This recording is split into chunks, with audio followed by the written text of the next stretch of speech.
আল্লাহ যতটা অসন্তুষ্ট হলে আল্লাহ কোন শাসককে তার গদি থেকে সরিয়ে দেন, তা পরিপূর্ণভাবে আমার বোন শেখ হাসিনা করেছেন। তার জন্য আল্লাহর তরফ থেকে গজবের কারণেই তিনি তার ক্ষমতা হারিয়েছেন।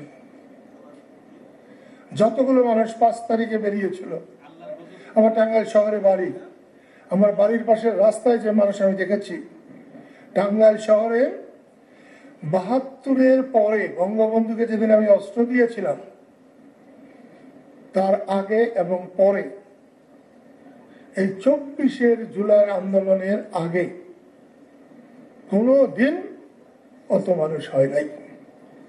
আজকে তারা যদি ১৪ কলস কাঁধেও চোখের পানি দিয়ে ১৪ কলস ভরে ফেলে, তারপরেও এর ১০০ ভাগের ১ ভাগ লোক একত্র করতে পারবে না। কিন্তু জুলাই আন্দোলন যারা করেছে, আমি কিন্তু তাদেরকে আগামী ১০০০ বছর ধন্যবাদ দেব। কিন্তু তাদের পরবর্তী কাজগুলো ভালো হয়নি। তারা মুরব্বীকে মানে নাই, বড়কে মানে নাই, তারা জাতির পিতাকে মানে নাই, তারা জাতির নেতাকে মানে নাই। মুজিববাদকে তারা অস্বীকার করেছে, জিয়াবাদকেও তারা অস্বীকার করেছে। মুক্তিযুদ্ধকে অস্বীকার করলে জিয়াউর রহমানের থাকে কি, তারা অস্বীকার করেছে। এই জিনিসগুলো ভালো হয় নাই। ৪৭ আর ২৪ এক সমান। মাঝখানে ভাষা আন্দোলন নাই, মাঝখানে ৬৯-এর আন্দোলন নাই, মাঝখানে স্বাধীনতা নাই, এরশাদ হটানো আন্দোলন নাই। এরকম ভাবে সবকিছু অস্বীকার করলে ভবিষ্যতে কোনো মানুষ অন্যায়ের বিরুদ্ধে রুখে দাঁড়াবে না। আমি এনসিপিকে নিয়ে আমি ভীত, তাদের আন্দোলন এরকম ব্যর্থ হওয়ার জন্যে। আমি ভীত এই জন্যে যে ভবিষ্যতে যারা অন্যায় করবে, অবিচার করবে, তাদের বিরুদ্ধে সাধারণ মানুষের রুখে দাঁড়ানোর যে প্রবণতা, ইচ্ছা, এইদের ব্যর্থতা সেই ইচ্ছাকে দুর্বল করে দেবে। সেই জন্য আমি চেয়েছিলাম তারা যাতে ভালো থাকে, সম্মান থাকে। তারা তো এখনই ভাবছে যে নতুন সরকার আসলে তাদের পক্ষের যদি না হয়, তাদের পক্ষে হবে না, এটা হওয়ার কোনো কারণ নাই, হবে না।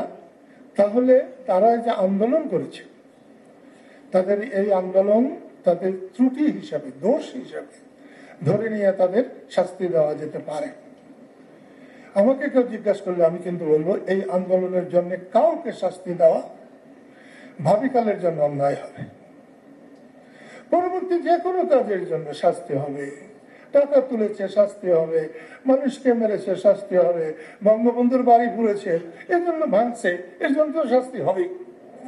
কিন্তু আন্দোলনের মধ্য দিয়ে প্রধানমন্ত্রী হাসিনাকে উৎখাত করা, এটা আল্লাহর তরফ থেকে হয়েছে।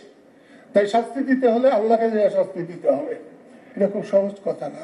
গণভোট আর জাতীয় ভোট একসাথে হবে।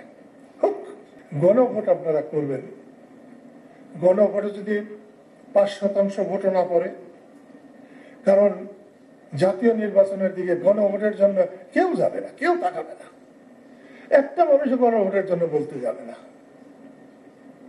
যদি বিএনপি না বলে, তাহলে অন্তত অক্ষে শতকরা ৩০% ভোটার উনি আর ভাবতেও যাবে না।